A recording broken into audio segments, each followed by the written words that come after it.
Yo la guilde, aujourd'hui on fait le point sur ce que vous pouvez préparer avant la phase 2 et le début des raids du 15 septembre, que ce soit pour vos accès, consommables et équipements de résistance, pour les tanks et démonistes. Vous êtes encore 60% à regarder régulièrement mes vidéos et à ne pas encore être abonné. Si vous voulez soutenir la chaîne et flatter l'algorithme de YouTube, et bien bouton rouge, liker, commenter. Sur ce, c'est parti.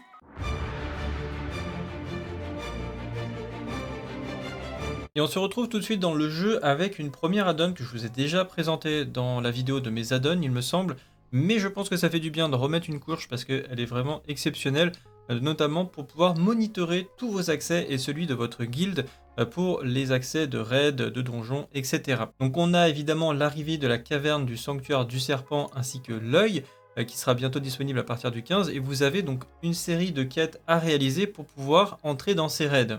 Évidemment, pour des raids avancés, il faudra faire les raids précédents, donc il faudra faire la plupart des donjons héroïques et certaines réputations, ainsi que Karazhan. Pour pas monter de réputation ou de faire des choses pour rien, je vous conseille d'aller voir quels sont les prérequis pour commencer les différentes quêtes. Donc par exemple, pour commencer la quête de l'œil, il faut être niveau 68, et après vous pouvez commencer déjà certaines quêtes. Pour la caverne du sanctuaire du serpent, il faudra avoir accès à la clé pour les donjons héroïques de l'expédition scénarienne et être niveau 70. Aussi voir dans votre guilde qui en est au même stade que vous, donc quand vous avez une quête un peu difficile à faire, vous avez juste à regarder quelles sont les personnes, là par exemple je vois qu'il y a Arwono et Stout, qui n'ont pas fait avec certains de leurs personnages ces quêtes-là, donc je peux les contacter pour éventuellement faire des quêtes avec eux. Autre fonctionnalité très intéressante, vous pouvez voir dans votre guilde qui a débloqué les différentes quêtes, les différents accès, donc ça vous permet en fait tout simplement d'avoir une visibilité sur l'état de votre guilde. Il faudra faire des sondages, là il y a un petit bouton sondage de temps en temps quand il y a du monde connecté pour mettre à jour le fichier. Une fois que c'est bon pour vos accès, il y aura un certain nombre de consommables à préparer. Donc évidemment, je vous conseille d'aller faire un stock de potions de mana. Vous allez voir, il y a plusieurs types de potions de mana qui existent, donc c'est ce qu'on va voir déjà dans un premier temps. Mais vous pouvez commencer à faire un tour de l'HV et récupérer vos consommables préférés en fonction de votre classe et votre spé, de faire des stocks maintenant. Parce que si vous pensez que les prix ont augmenté, et je sais que les prix ont augmenté actuellement, ça dépend des serveurs, mais les prix ont déjà un petit peu augmenté, voire x2 pour certains consommables, ça va pas s'arranger, ça va continuer à augmenter, donc si vous devez faire des stocks, je vous conseille de les faire maintenant, sinon vous risquez de perdre pas mal de PO pendant la phase de progress. Et surtout, ça vous évite l'erreur habituelle d'acheter vos consommables 10 minutes avant le raid, parce que c'est là où les consommables coûtent évidemment le plus cher, il y a beaucoup de spéculation HV, les gens achètent le matin et revendent juste avant les raids. Donc les potions de mana, donc celle-là c'est la potion basique de mana, je pense qu'il y aura pas mal d'inflation à ce niveau-là, mais peut-être pas sur les premiers jours. Alors vous avez une version alternative qui est l'injecteur de potions de mana qui est la même chose, sauf que vous pouvez les stacker par 20. En général, elle coûte un peu plus cher parce qu'il faut des matériaux et être ingénieur pour pouvoir les fabriquer, mais tout le monde peut les utiliser, même si vous n'êtes pas ingénieur. L'intérêt, c'est tout simplement de pouvoir gagner de la place dans son inventaire. Donc si vous n'avez pas de problème d'inventaire, vous pouvez utiliser celle-ci. Si vous voulez économiser des slots d'inventaire, vous pouvez utiliser celle-là. Vous avez la version donc qui se stack alors par 15 ou par 20, je ne sais pas sur quelle version on est, mais je pense que ça sera par 20. Et là, ça sera tout simplement auprès du PNJ, si vous êtes exalté réputation scénarienne, vous pouvez en échanger contre des armes de Gliscroc.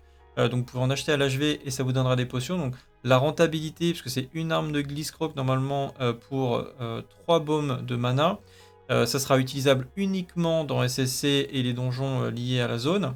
Et actuellement, ça vaut le coup, parce que je crois que les armes de Gliscroc sont à peu près à 2 PO sur mon serveur, mais ça peut complètement évoluer, ça peut passer à 4 PO, 6 PO, parce que les gens peuvent l'utiliser aussi pour monter la réputation.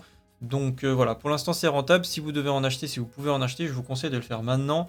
Je suis pas sûr qu'on puisse dépasser les 20 en stock, j'ai pas essayé, mais parce que c'est empilement 20 max. Mais comme je vois pas unique, potentiellement c'est peut-être possible de faire un stock, vous me direz en commentaire si c'est le cas. En tout cas, vous pouvez au moins en acheter 20 dès maintenant. Ensuite, vous avez une autre potion de mana qui peut vous faire des économies, c'est l'énergie de Néangon en bouteille, que vous trouverez tout simplement à l'intérieur du donjon de la tempête. Donc quand vous faites les trash mobs de l'instance, les raids, etc., vous pouvez avoir une probabilité de dropper ces petites potions de mana. On peut les trouver et les vendre également à l'hôtel des ventes. Pour l'instant, elles coûtent un peu moins cher, donc c'est le moment de les acheter. Puis après, elles vont probablement augmenter. Donc si vous voulez faire des économies au niveau des potions de mana, et bien tout simplement, vous pouvez acheter ces potions-là. Je vous fais un point sur les potions de mana parce que j'ai remarqué que sur l'œil et SSC, contrairement au combat qu'on a actuellement, que ce soit Karazhan, Gruul, Magteridon, même si sur Magteridon le combat peut être assez long, mais il Gruul aussi, et encore je dis assez long, ça va être 3-4 minutes pour une guilde moyenne.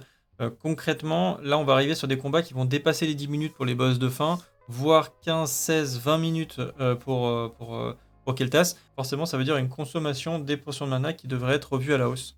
Ensuite, on va faire un point sur les stuff résistance. Donc pour Hydro spécifiquement, il a besoin de 2 tanks. Un tank qui va être en stuff résistance givre, un tank qui va être en stuff résistance nature pour les 2 phases. C'est un stuff qui coûte assez cher à réaliser. Et donc je vous invite à le préparer maintenant. Je vais vous donner une fiche Excel qui a été faite par un autre youtubeur qu'on va voir juste après, qui est vraiment bien faite pour pouvoir obtenir rapidement, en tout cas avoir une bonne visibilité sur ce que vous devez récupérer pour les crafts. Les démonistes sur Léoterras également devront le tanker avec un stuff résistance feu, donc vous avez un petit stuff à farmer à ce niveau-là également. Et donc je vous mettrai en description, c'est Redzi TV, un streamer youtubeur anglais qui a fait cette fichier Excel qui est plutôt très bien réalisé. Donc je vous invite à l'utiliser. Vous avez le stuff de résistance en givre, donc c'est tout en anglais. Si jamais vous voulez les noms en français, c'est simple, vous cliquez sur le truc en bleu, ça vous redirige vers WED. Et en haut à droite ici, vous mettez en français. Et comme ça, vous aurez les jambières de garde-glace ici par exemple. Vous cherchez le terme en anglais tout simplement. Comme j'ai dit, le stuff givre, le stuff nature, le stuff feu, le gear frost nature pour les druides également. Et le stuff tank avec les différentes insignes que vous allez récupérer. En insigne de justice, il y a un craft joaillerie simplement. C'est tout pour ce petit rappel, j'espère que ça vous fera des petites économies. Cet après-midi en stream Twitch, on va faire l'Alterac côté Alliance à partir de 14 h. N'hésitez pas de venir sur le live si vous voulez aussi venir farmer vos marques avec nous. Merci également de votre soutien depuis la reprise de la radio classique sur Twitch et ainsi que sur Utip. Sur ce, salut à tous, c'est le Guild et à bientôt. Ciao.